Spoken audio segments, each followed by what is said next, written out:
Good afternoon. My name is Adrian Dix. I'm BC's Minister of Health. To my right is Dr. Bonnie Henry, BC's Provincial Health Officer. This is our COVID-19 briefing for British Columbia for Monday, December the 7th.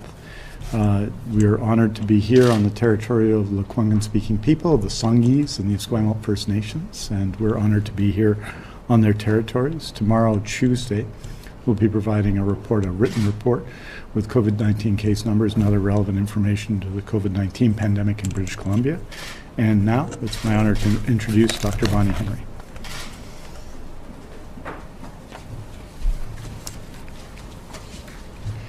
Thank you very much and good afternoon. So today we're reporting our weekend numbers.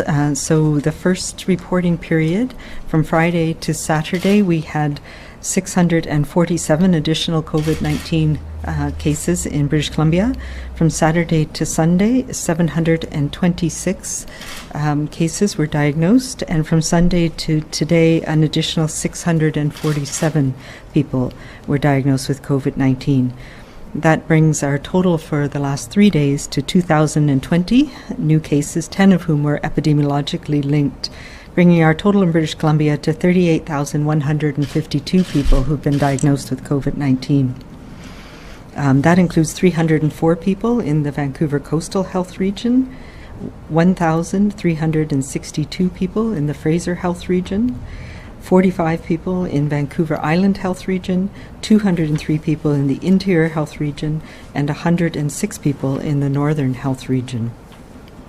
We now have 9,380 active cases in the province in all health authorities, of whom 349 people are in hospital, 77 of whom are in critical care or ICU.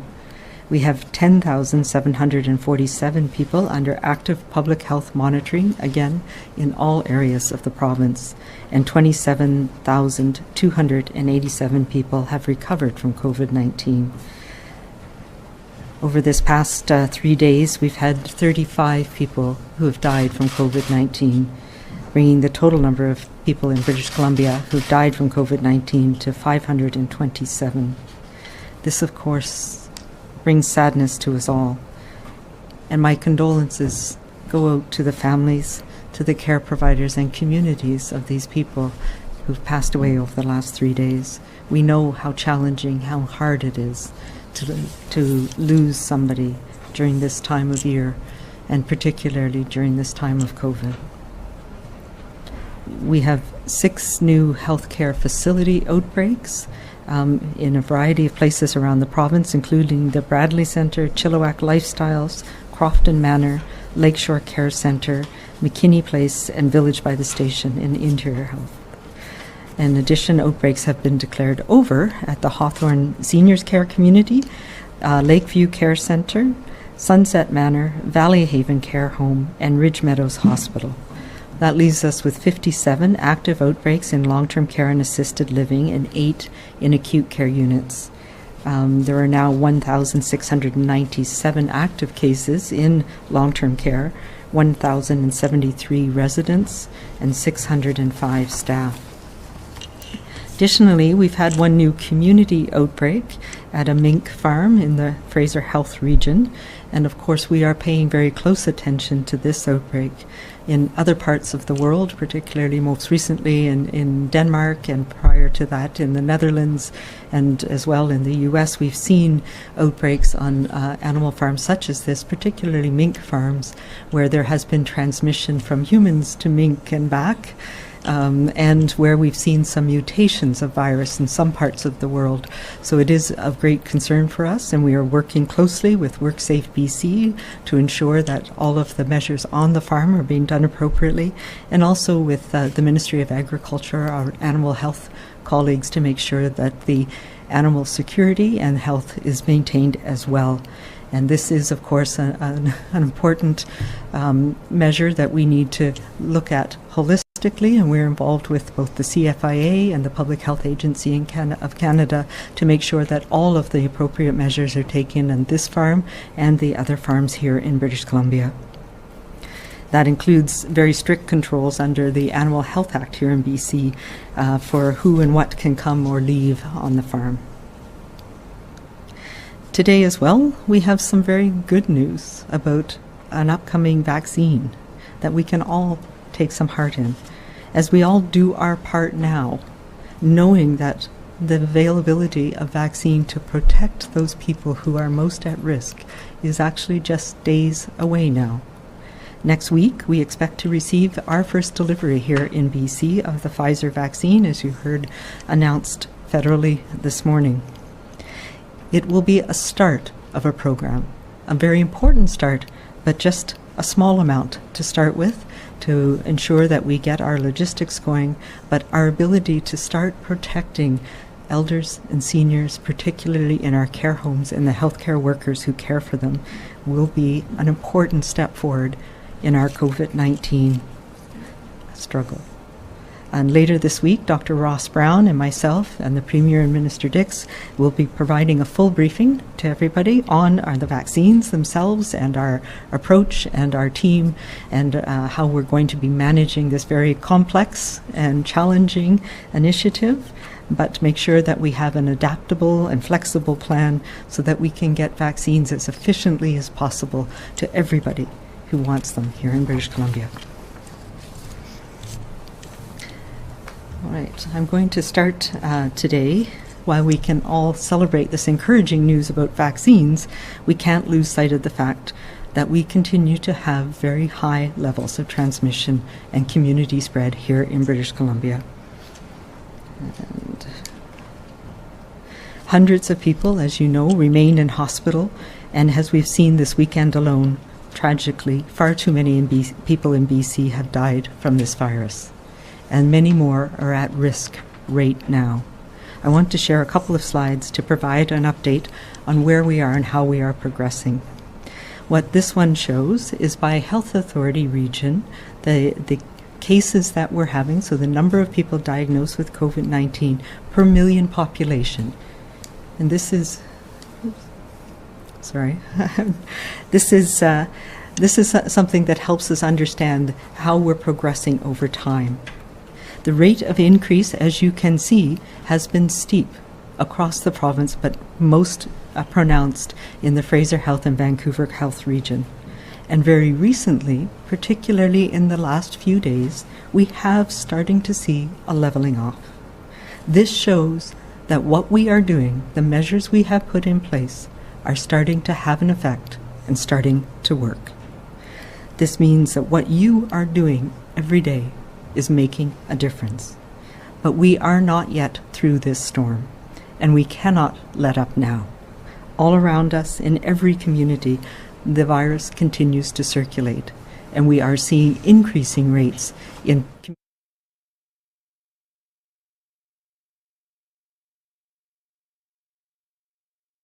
our interior and in the north in particular. We only need to look as well to our adjoining provinces and states to recognize that we are in a very challenging time. Across Canada and across the world, particularly in the Northern Hemisphere, we are seeing that this virus can transmit very easily and that our risk is very high, despite the measures that we have all taken to try and reduce risk. The other information I'll show you here is our case counts, what we call our 7-day average. And that is is a measure that helps us smooth things out over time. And the green line at the top is our numbers of cases per day in a 7-day rolling average. So we report them every day, but it levels out those peaks and valleys that have to do with when tests are completed. What you'll also see here is that our hospitalizations, though lagging the case numbers, as we know, by several weeks, are now peaking. And we need to continue to take the measures that we've been taking to ensure that that also levels off. And as we're starting to see, the blue line on the bottom is ICU and critical care. And that, again, is a very important measure. What this tells us is that the hundreds of people that are in hospitals across the province right now are receiving the care they need in a safe way, but it is straining our system.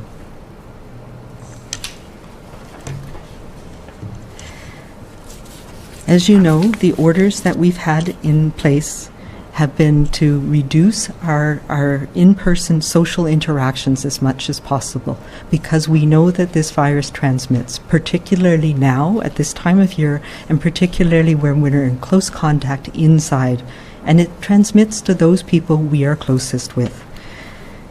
As well, we want to limit our social interactions to those essential activities in our lives, like work and school and other essential services.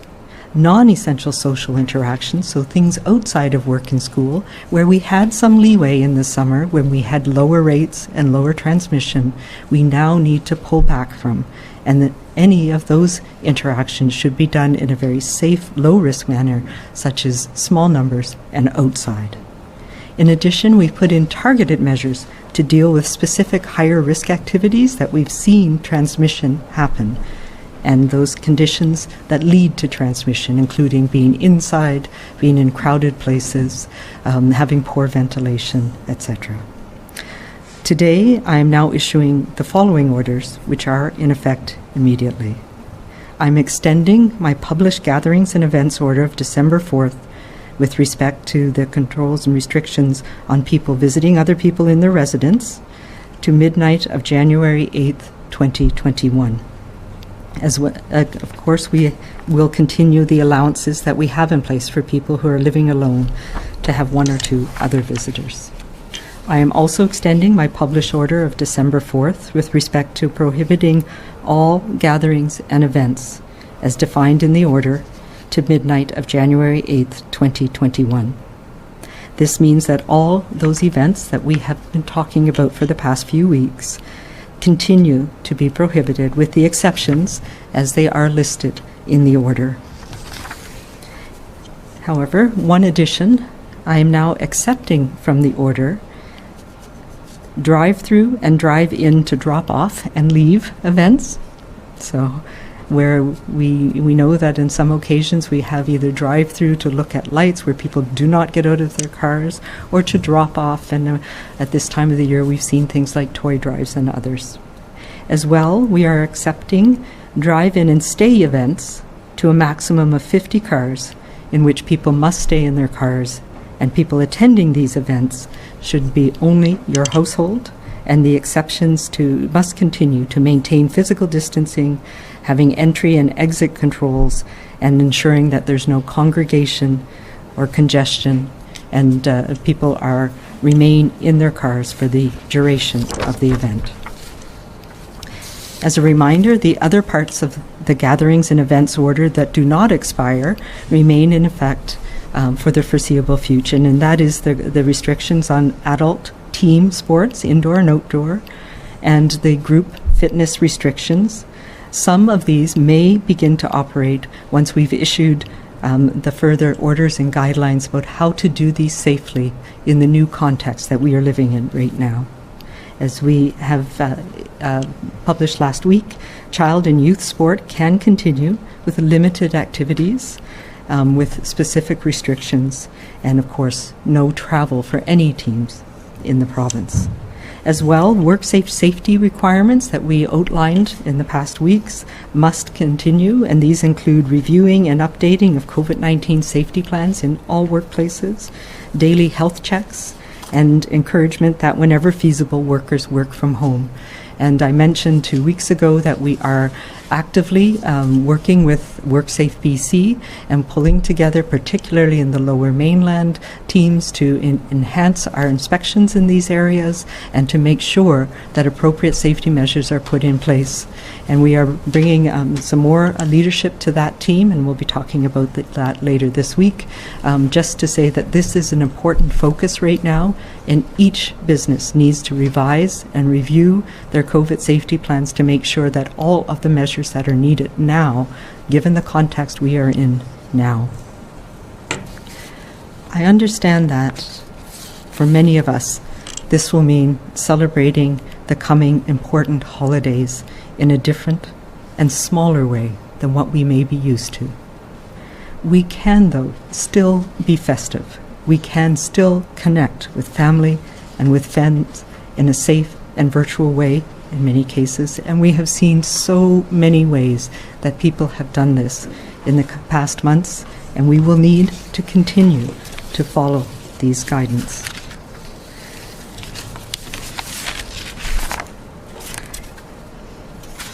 As hard as this may be, let's remember that the sacrifices we make now will protect our loved ones and countless others throughout the province, and will keep our strained healthcare system open and functioning for all of us.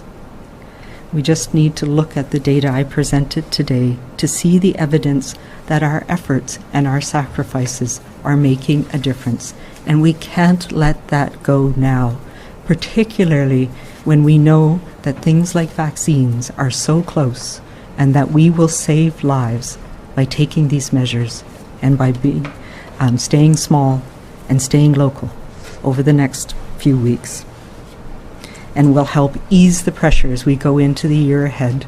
We cannot afford to have a rebound and have increased numbers of people being sick and ending up in hospital in the next few weeks. We need to hold the line and continue to bend our curve. And I want to thank all of you out there throughout the province who are continuing to do your part, because it is making a difference. We need to continue to use all our COVID safety strategies. Staying small saves lives. Staying close to home saves lives. And these are our family, our friends, our community, our lives that we are saving. We're now, more than ever, we must stick to this, and we must support each other and be caring to each other and be kind to each other, be calm and be safe. Thank you.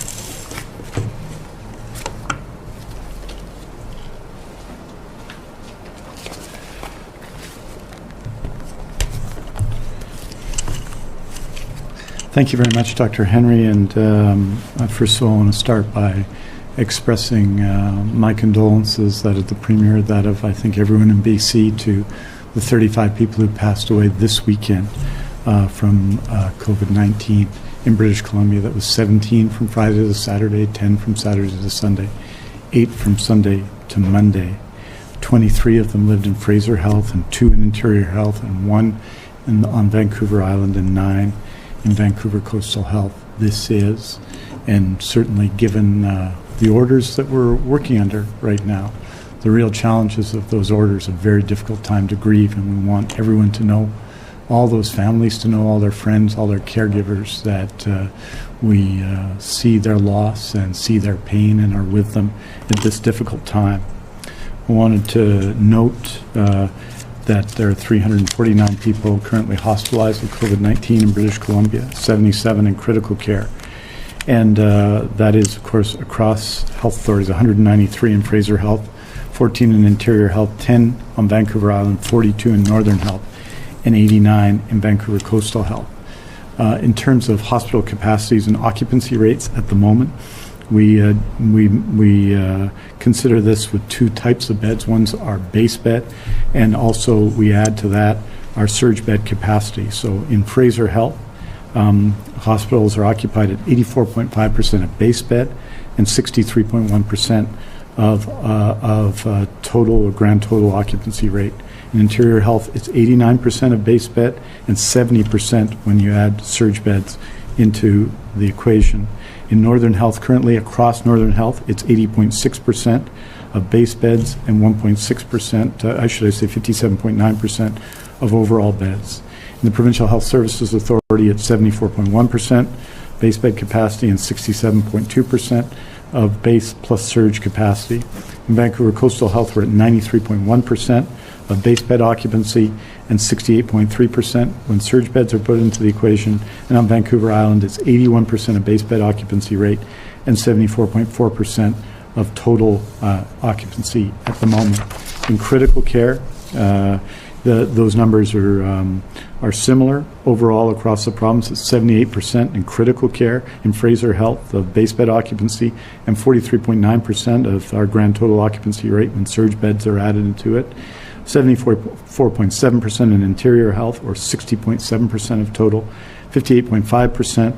In Northern Health are 37.5% of total. In Provincial Health Services Authority, it's 66.7% of base bed capacity, or 28.6% if we add surge capacity of critical care. In Vancouver Coastal Health, it's 86.1% of base bed critical care capacity and 58.9% of total. And on Vancouver Island, it's 51.5% of base bed capacity, and that is the same for the total. And so that gives you a sense of where we are in terms of beds. Of course, having 349 people hospitalized puts a very significant pressure on our hospitals and on our staff in those hospitals. It's not just an issue of beds, as we've said many times, but an issue of the overall pressure on our hospital system. Nonetheless, everyone is doing an extraordinary job. Last Thursday I reported, and I think we'll report when we update the numbers this week, another week of close to or over 7,000 surgeries being performed, both urgent and non-urgent surgeries, at a time of pandemic, which is an extraordinary achievement in healthcare. I want to bring an update for the period ended December 3rd, 2020 on our influenza vaccine update. As you know, BC has ordered 2,241,600 doses of influenza vaccine, with the final 130,000 doses expected this month. This is a 47% increase in the purchase from last year's campaign. 2,109,170 doses of flu vaccine have been distributed by the BC CDC to regional health authorities. And this number is a little behind schedule because it's based in part on billings, which are still to come in. But to date, at least 1,277,646 doses have been administered, with pharmacists administering 74% of those doses to date. All residents in assisted living facilities and almost all, 98% in long-term care, have had their flu zone doses administered. And based on national and provincial surveillance, all indicators of influenza activity continue to remain exceptionally low for this time of year. Every Monday we update you on PPE sourcing, and just wanted you probably have the numbers in previous weeks. This most recent week, last week, since our November 30th update, we had 75,801 N95 or equivalent respirators, 680,500 surgical or procedure masks, 184,656 pieces of eye protection, 87,904,000 pairs of gloves, and 1,738,000 gowns. BC has had PPE for healthcare workers when they need it, where they need it throughout the pandemic response. As you know, it was very challenging in the early days. Long-term care and assisted living providers, including private and independent ones, are provided access to BC's supply chain. This ensures safe and adequate supply when traditional PPE vendors are still not entirely meeting needs.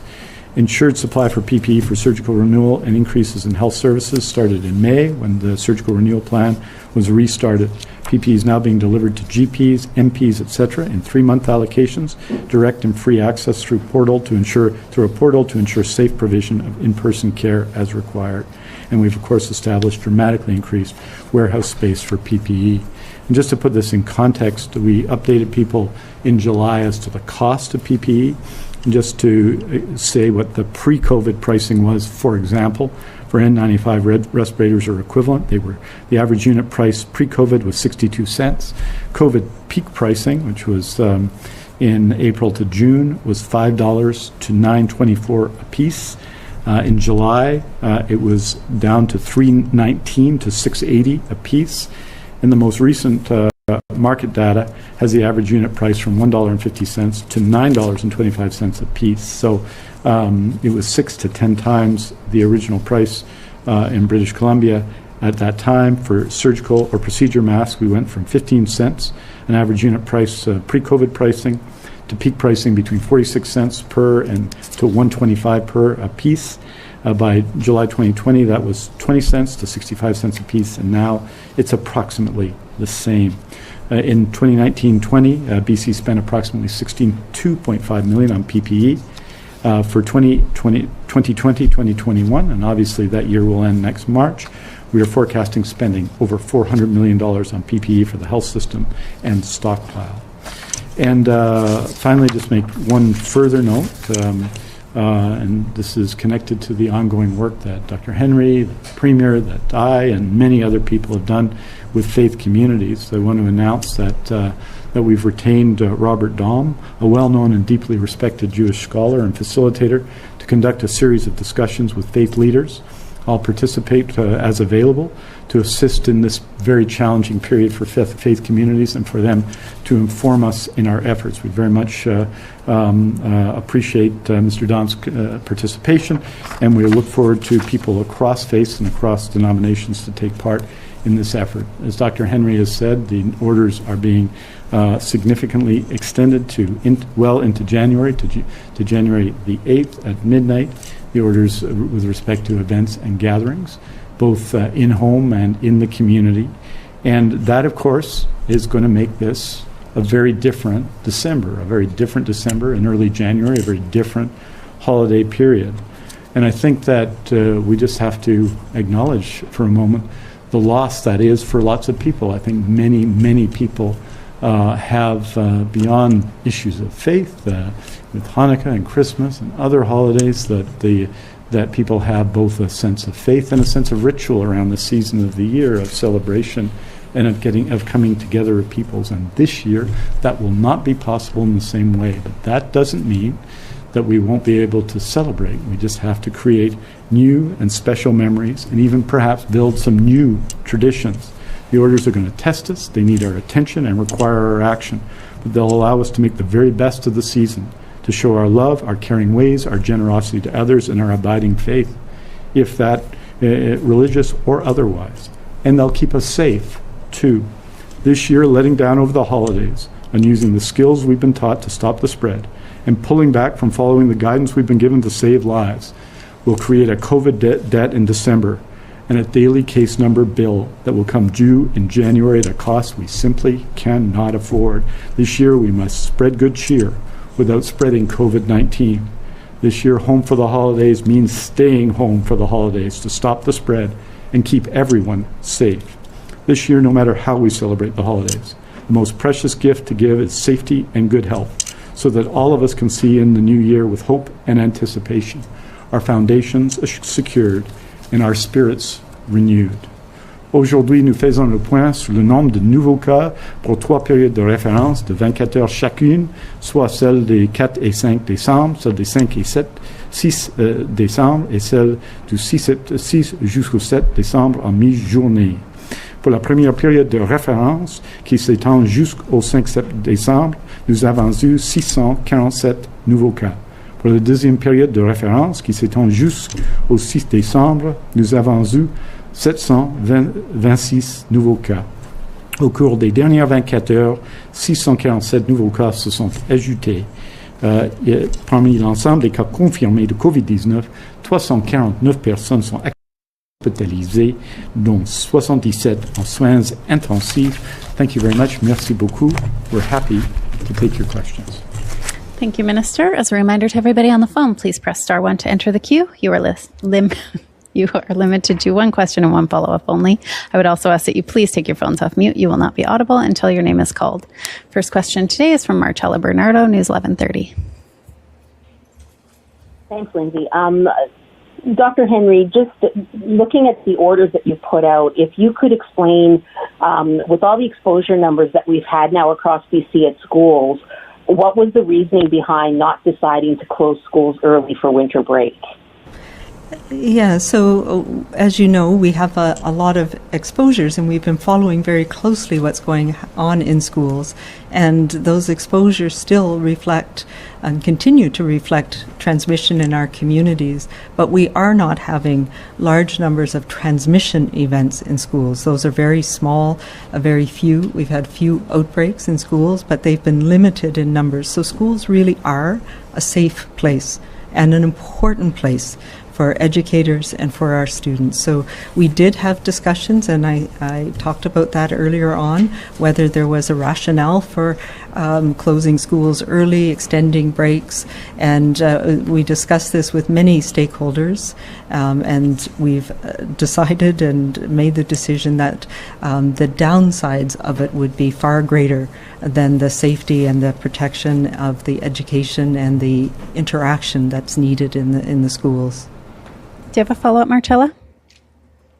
It is actually involving something else for Health Minister Adrian Dix that one of my colleagues was hoping to ask you about. It's regarding an application that was sent to your office today seeking regulation of counselors and therapists from FACT BC, the Federation of Associations for Counseling and Therapists. They want the reform to fall in line that you've ordered over the summer. They want that to fall in line with other regulatory reforms. So what are your thoughts on implementing this and hopes of expediting this process? Well, as you know, in the past year, we've been involved in a major reform of health professional colleges in BC. One of the outcomes of that reform is the reduction of the number of colleges, a significant reduction of that number, and the raising of the standard of regulation. Those reforms, which were, as you'll recall, developed by myself on a committee and unanimous report with the then Liberal health critic Norm Letnick and then Green Party health critic Sonia Furstenau, will do just that.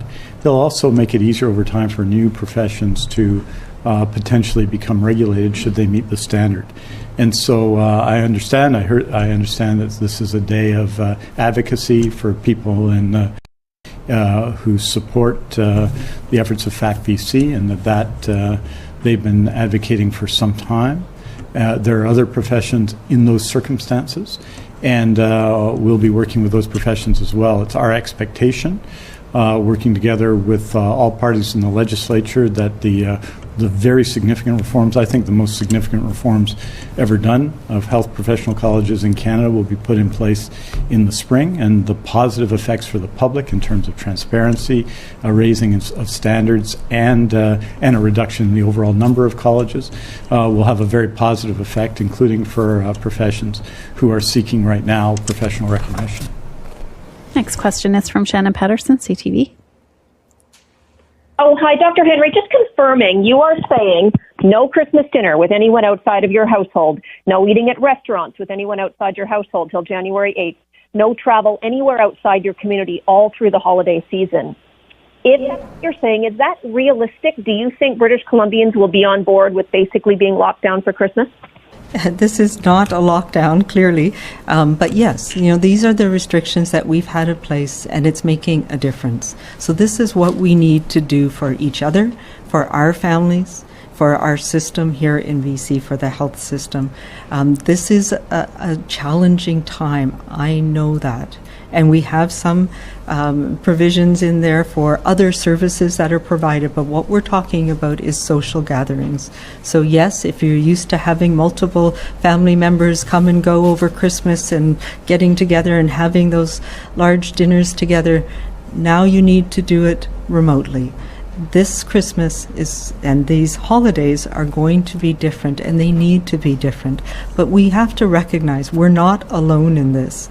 These are things that we need to take to protect our communities, and we across the globe are dealing with this pandemic in ways that are best. We're learning the best ways that we can, but we know that it is these social interactions, even small ones. So, I think maybe it's okay. I have 10 people over to my house, but it's not just my 10 people. It's 10 by 10 by 10 with thousands of families around this province. And so all of us have to do our bit right now, because we know that that's where this virus is transmitted, and particularly over this holiday period, we don't want to be exposing our loved ones to the virus. Shannon, do you have a follow-up? I do. I have a follow-up on behalf of a colleague about that vaccine news that is good news today. How many doses of the vaccine are you expecting initially, and how will those initial vaccines be prioritized and distributed, including the more rural parts of the province? Yeah, so we've been working on this for quite some time. I don't have the exact numbers today. I have a good idea of what we're looking at. We have been working on exactly where they'll go. Understand, though, the first vaccine that we'll be receiving is the Pfizer vaccine, which means it has to be kept at -80. So there are limited places that we have the equipment and the ability to do that. So we will be receiving small amounts to start with across the country, and we will be focusing on those most at risk. And for us in British Columbia, that is people, particularly healthcare workers who are working in long-term care and on the front lines in our health system, in emergency departments, ICU, medical departments. But we will be providing more detail about what we see rolling out, not just next week, but in the coming weeks and months, and where people may find themselves in the rollout of vaccine. So this is the beginning. We're putting all the details together, and later this week, we, with the Premier and Dr. Ross Brown, will be having a more detailed briefing for everybody, for the public and for you, and we'll have a lot more details by then. I will tell you as well that we're participating this week, starting as part of it has started already, but starting tomorrow as well in a trial run of receiving the really specialized containers that come from Pfizer. They won't have vaccine in them at this point, but they will have the dry ice, and we'll be going through all of the procedures that are needed to safely handle these very fragile vaccines. So it's exciting. We are expecting that Health Canada will hopefully come out with what we call a notice of compliance in Canada, which is a license for the vaccine to be used, and we'll be ready to put immunization into people's arms as soon as we can. We are not going to have enough in the first few months that it's going to make a difference in community transmission. So that's why we all have to be continuing to follow our COVID safety plans. But we will be able to protect those people who are more likely to end up in hospital, who are more likely to die from this virus, and also to protect our health care system by ensuring that people who are at risk in our health care system are protected too. So that'll be the focus to start with, and that's why it's such a challenge for us now. But that light at the end of the tunnel is there. And we need to do our piece to keep our rates low so that we prevent people from dying until we have this protection for them here in our communities and across the province. Next question's from Justine Hunter, Globe and Mail. Thank you. I know BC is working on starting a pilot this week in long-term care with the rapid tests. I'm wondering how quickly you think you will be able to make a decision on whether this would be more widely adopted. Yeah, so we've always said that we are looking for where the rapid test can play a role. It certainly will not be daily testing. That's not feasible or practical with the tests that we have. And as we know, they are not licensed for use for asymptomatic testing. So what we need to do is understand, one, if it's feasible, because one of the challenges we have in care homes is human resources and the stretched human resources, but also how does it fit into the screening that we do of people, of healthcare workers every time they come to work, and where does it play a role in helping us in that setting. We have, as I've reported on before, been using the rapid tests in other settings where we know it can be of benefit, particularly remote communities and in some of our shelters and our advanced surveillance in, for example, the downtown east side in Vancouver. And there's been challenges with the tests themselves. They don't actually work that well in the environment in the cold. So we're learning about where they might fit in. And yes, there's a number of long-term care homes in the Lower Mainland where we'll be starting to look at feasibility and whether they're of value in that setting. Do you have a follow-up, Justine? Yes, thank you. You said earlier today there was almost, I think, 1,700 active cases in long-term care homes. And I'm not sure, maybe you can clarify how many long-term care homes have new outbreaks. You said 6 facilities, but I'm not sure if those were all long-term care. But my question is, what does that say about what's wrong with the current screening protocols? Because clearly they're not enough. Yeah, this is the question. We can't intuit where this virus is. And the screening, we are stepping up, of course, as everybody is. But we also have close to 60,000 people who work in long-term care. And everybody goes to work every day with the intent of doing their best to take care of people. And nobody intends to bring the virus in with them. It is so challenging this time of year when the virus is spreading so rapidly, and we're seeing that around the world and around the country. So yes, screening is a huge part of it, making sure that people are able to stay away if they're not feeling well, making sure we're able to test people rapidly, and we have a good response to that now. But despite our best efforts, yes, the virus does get in, and that's where we need to make sure that we're trying to detect it as quickly as possible, and it's becoming more and more challenging. And this time of year, we've seen this not just in care homes, but in other communal living settings, in farms, in workplaces, in the measures that we've put in place for gyms and settings where we could do things even a few weeks ago or months ago. The virus is transmitting very easily, and sometimes we don't recognize it. So we are looking at everything that we can do to try and protect care homes, and this is where vaccine is going to be so helpful, because we're able to protect those people who are working in care homes to start with, and residents themselves. And that is the focus of the first few months and weeks of the vaccine program. Richard Zussman, Global News. Dr. Henry, I'm sure you've seen again over the weekend, churches were open in some areas, and seemingly they are saying they are willing to keep accepting the fines to continue to operate. Has there been any consideration given to work with the public safety minister to increase fines for repeat offenders, or to increase those fines?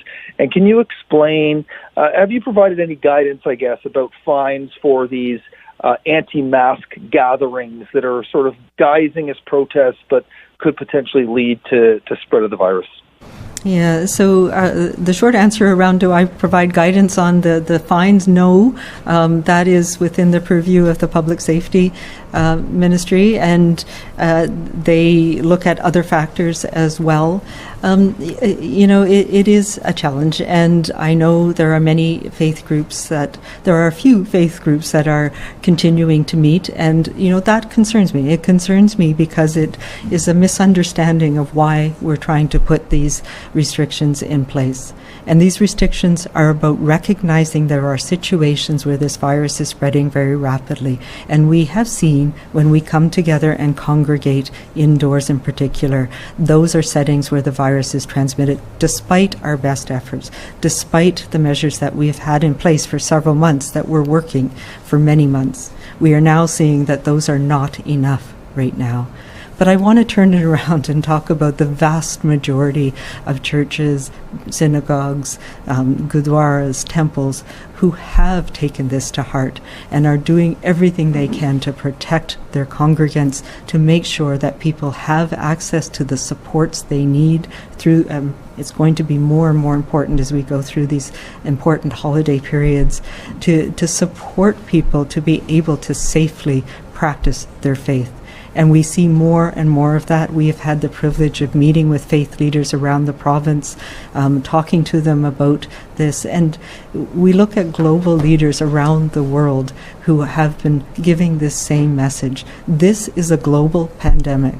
It means that we have to do whatever we need to do to keep our members of our congregation safe, members of our communities safe. And right now, we are at a very challenging and risky time.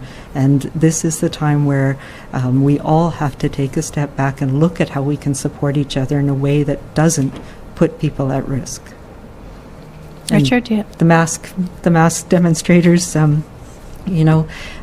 there's small numbers of people, and yes, it does increase one's outrage factor, especially when I know there are people who are working day and night in our healthcare system, caring for people with COVID, making sure that people are still getting their surgeries. It really, in some ways, is a slap in the face. And we also need, however, as I've said all along, to recognize that people have a right to peaceful demonstration, and that we, as long as it's outside and they're not putting others at risk, the risk of transmission of the virus is less. Although, as we know, this time of year, it is more dangerous than it was before. So I don't condone them, and I think the other thing we're seeing is that most people are, again, doing the right thing, recognizing that my wearing a mask protects the workers in the shop that I'm going to, and your wearing a mask protects everybody as well. Richard, do you have a follow-up? I do, and this is for a colleague in our sports department. He mentions the BC Hockey League has been holding practices. They haven't seen an outbreak or transmitted case of the virus. He's wondering if you can provide the rationale behind basically shutting down the league, because a majority of the players, or 48% of the players, are 19 and 20-year-olds, so they no longer can participate in sport.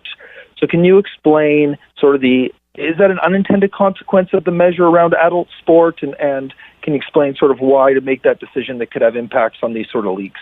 It was not unintended. It was a recognized risk, and we talked with Via Sport, we talked with the leagues, and really it is about the fact that these leagues travel, that we're seeing transmission, and we're seeing transmission in the U.S. and other sports teams as well.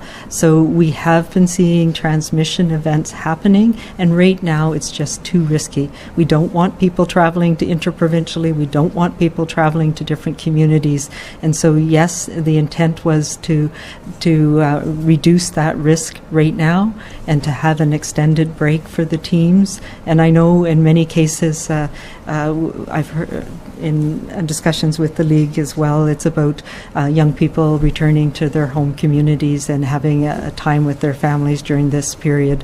We know that around the country and around the globe, the competitive leagues have had a challenge this year, and everybody is having these challenges. So it is an unfortunate thing in some ways, but it's also the most important thing that we can do right now to make sure that we're protecting youth for the future.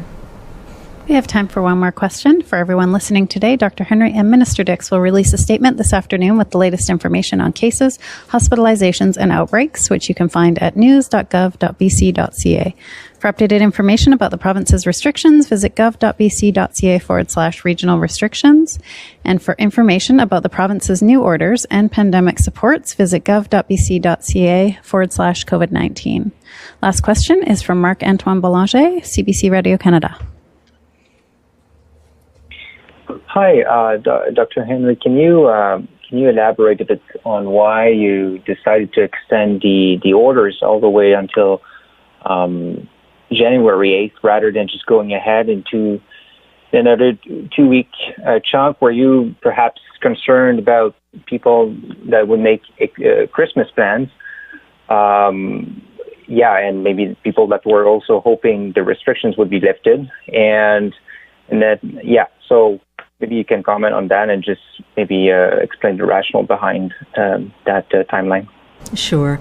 Yes, it was partly that. So we've had a lot of discussions over the last 10 days, but particularly over the last few days with a number of my colleagues in particular in public health, but across a number of different sectors. And really looking at where we've been with our curve, what is happening, where we're seeing transmission still, on the upswing, and understanding where the transmission events are happening. We recognize that we are seeing an impact of the orders, but it's not yet at a point where we can let off on some of the restrictions that we have in place. And very much, the next incubation period would take us to just a few days before the Christmas holiday. Hanukkah starts this week, so there are important events that are happening, and we want people to recognize that this is something we're going to need to stick with until into the new year. So yes, it was to signal that this is not the time to plan large family gatherings, whether it's for Christmas or New Year's or other holidays through this next period of time, and that we're looking as well at when vaccine is coming, when we would hope to see a decrease in cases, and we cannot afford, when we're this close to being able to protect people, to have a surge of cases early in the new year that would again test and strain our healthcare system and put people at risk, and people getting sick and dying from this virus. So this is what we need to do now to get us through this most critical period. This will save lives, and that's what we need to focus on for the next few weeks. And did you want to answer in French? I'd like to do a supplementary question. Oh.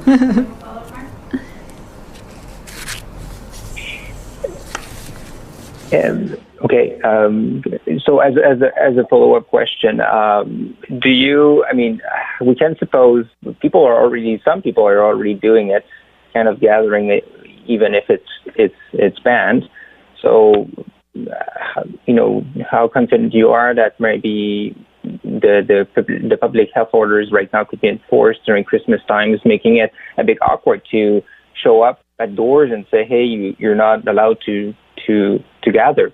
And then if we can get Minister Dix to just outline the new orders in French, please. Yeah, so the intent of the orders, as we've talked about for the last few weeks, is to reduce those social gatherings, because we know that's where the virus has been transmitted. And the vast majority of people understand that, and it makes it very clear.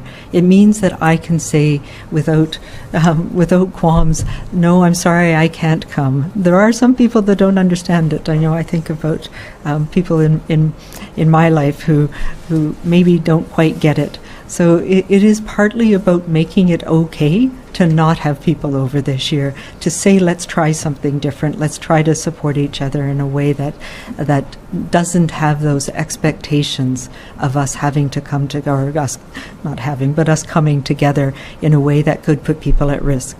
So yes, you can say no to the party this year. You must say no to the party. You can say no to traveling, say no to having gatherings with people outside your household. And that is really important. And yes, we have had people fined who have had parties who've disobeyed this, but that is a deterrent that is only there to make sure that when people are being egregious, we have a way to address it.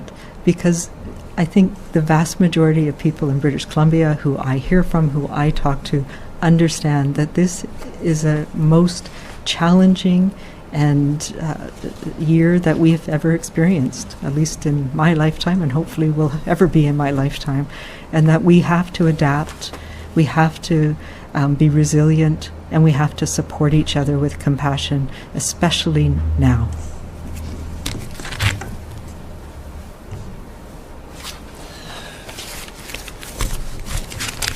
Oui, juste pour dire que je pense que cette décision a la grande mérite de la clarté, n'est-ce pas, d'aller d'ici jusqu'au 8 janvier fait beaucoup de sens. Il n'y a pas de question sur le 21 décembre ou quelque date que ce soit, et que des gens peuvent se préparer pour les célébrations de la nouvelle année, les célébrations de Noël et d'autres grands événements du décembre et de janvier jusqu'au 6 janvier et après tout jusqu'au 8 janvier. Je pense que c'est la bonne décision. On a dit très clairement que ce n'est pas le moment de lâcher sur ces grandes questions. Il faut agir, il faut suivre les conseils du Dr Henry, de la santé publique et les autres aussi pendant cette période. Et je pense que des gens dans leur grande majorité, sont prêts à le faire. Ça va être une Noël différente qu'avant, une Noël qui va être quand même, j'espère, une célébration pour des gens, mais il faut nous protéger actuellement comme communauté et ces mesures vont nous aider à le faire. C'est la bonne décision, c'est la bonne voie et je pense que si on continue à suivre cette voie, cela va aider beaucoup de gens et ça va sauver beaucoup de vies. Merci beaucoup. Thank you very much. I will see you soon.